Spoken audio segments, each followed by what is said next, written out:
オス日進月歩塩田正宏です。今日は河野先生にお越しいただきました。よろしくお願いします。河野先生は一流合気武道をされていまして、すみません、私ちょっと勉強不足で申し訳ないんですけども、井上紀明先生の作った武道は親衛態度だけかと、すみません、思ってまして、この前偶然一流の方、事務局の方とお会いして、そういったものがあるんだと思って、まずネットで検索させていただいたんですけども、あまり情報がなくて。そうですね。ほとんど出してないです。今日はその合気道がなんでできたのかとか、そういったお話をお聞きできるということで、よろしくお願いします。よろしいですか。まずはじめに、先ほども皆さんに言ったんですけども、私3年前からパーキンソンを患います。映像でも右手が触れると思います。お見苦しい点はご容赦ください。今の合気道という名称がございますよね。その元をたどりますと、兵法学という、平らな法律の方に学問の学と書きますけど、と申しまして、それで、その兵法学という名付けられたのが、菅原の道真公なんですね。道真公の13代前が飲みのつくねなんです。で、じゃあ飲みのつくねさんが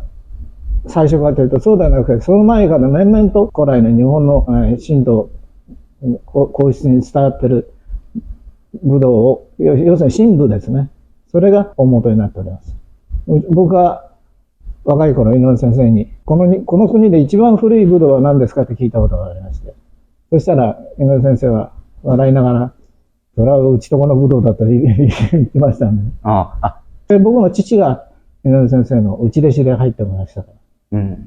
井上先生が初めてお会いしたのは僕が7歳ぐらいかな。その時に一緒に撮った写真もありますけども。で、その時は原宿の駅の近くに国鉄の道場があったんですね。そこの国鉄の道場の支配している人が稲田先生のお弟子だったんで、そこで演舞の大会がございまして、そこに僕が父親に連れられて行ったのは、その前から父親と稽古をしてましたけども、稲田先生にお会いしたのはそれが初めて。それで僕はまだ7歳でやんちゃでしたから、皆が決められた演舞をしている時に、道場の隅っこにいろんな布団とか置いてある櫓みたいなのがありまして、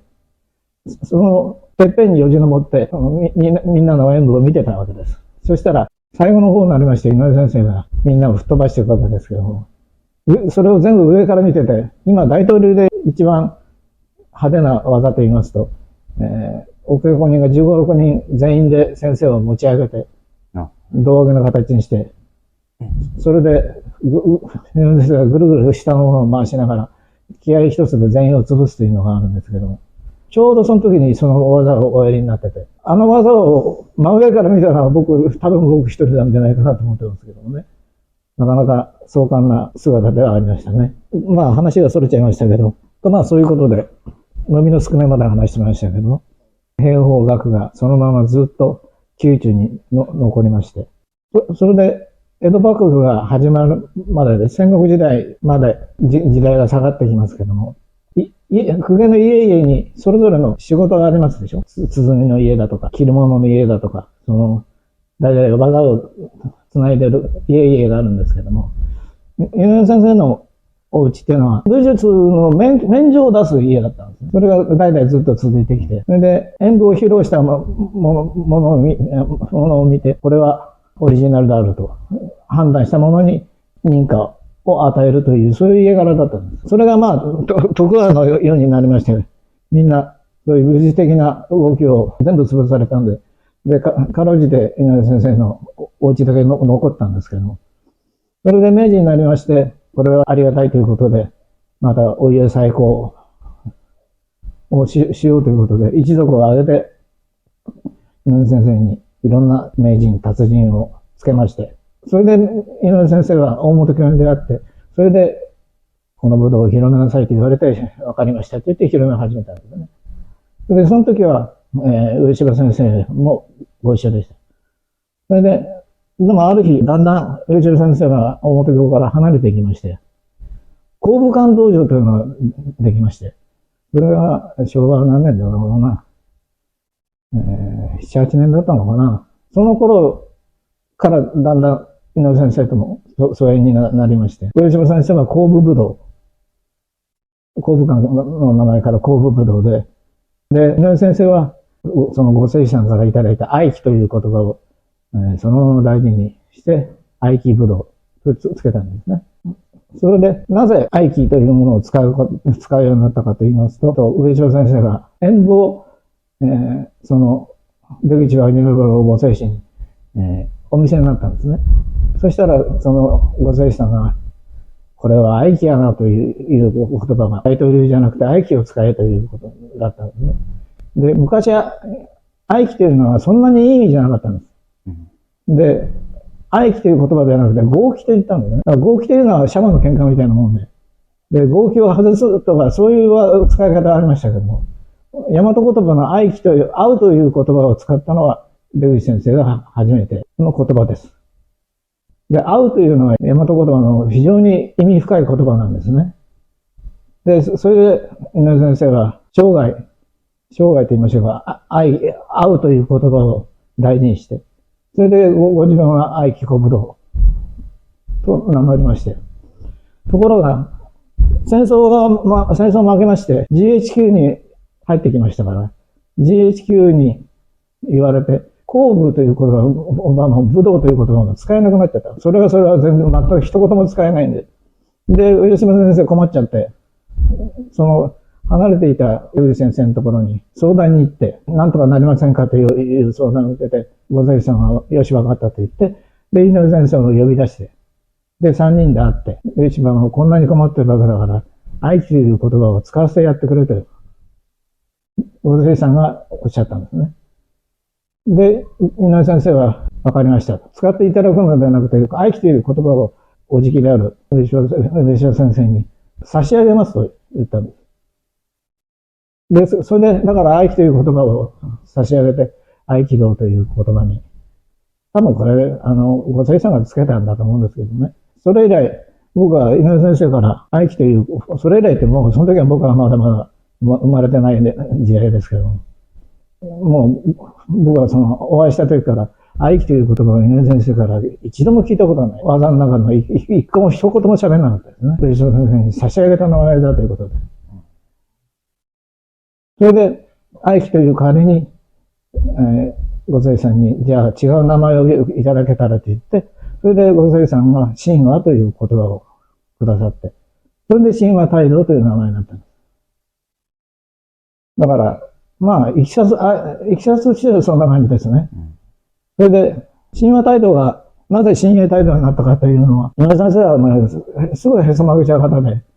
名前も何くらい、1、2、3、4、5回ぐらい変わってるんですよね。一個一個言うとめんどくさいというのは言いませんけど。それで、神栄大道に変わったのは、まあ、神話大道でずっとやってきましたけども、新大道の青木先生がいらっしゃいますよ。はい。まあ、僕も、何度もお会いして、よくご存知のある、そんな、決して仲の悪い方じゃなくて、いい方なんですけどね。あの方が、空手の江上先生の、お弟子だったんですけども、その時は離れてましたけども、いきなりなんでしょうかね、新大道という武道を起こして、で、テレビとか出て、そうすると、周りの者が、井上先生があんなことを始めたんですかというふうにみんなから言われて、それで井上先生へそ曲げちゃって、じゃあ神話大道やめるって言って、それで新しい新栄大道という名前を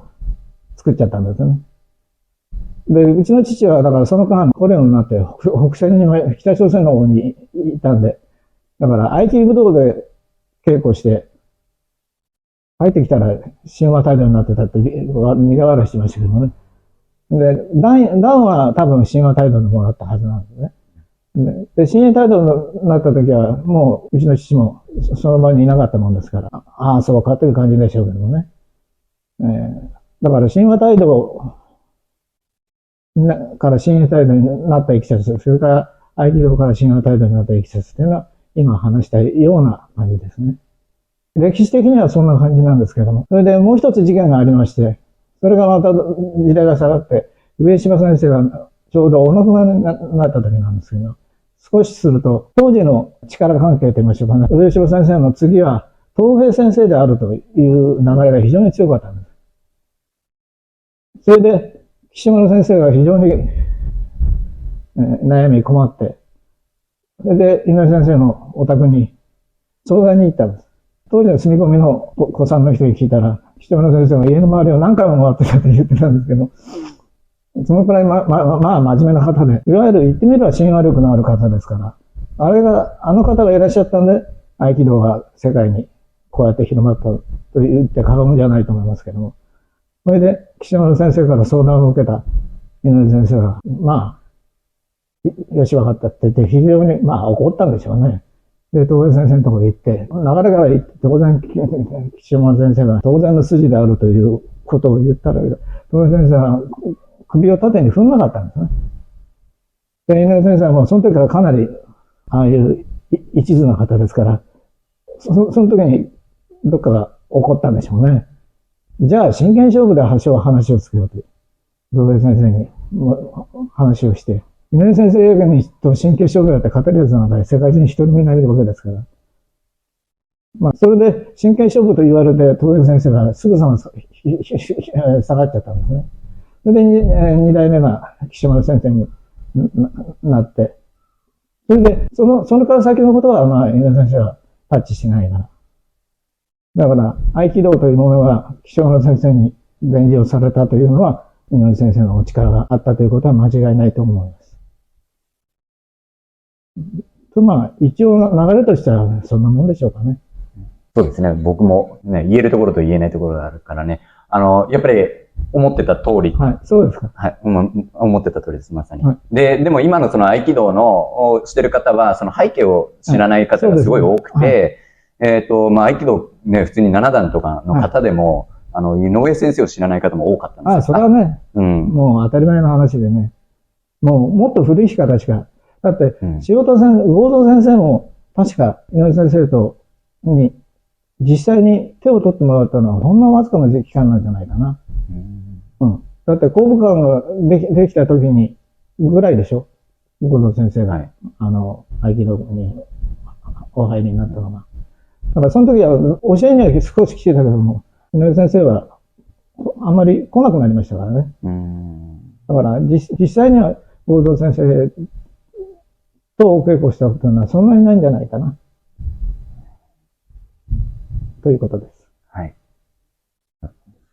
そうですね。で、時代とともに合気道は、こうした方がやっぱ人気になるとか、そういったその道ではない部分といいますか、今広めるのとまた、自分の道を進むことはまた違うと思っていて、自分は両方しなくてはいけないと思っているので、自分もこういった合気道は何で生まれたのかなって知るのはすごい楽しいことですし、で、また、その道をね、皆さんにも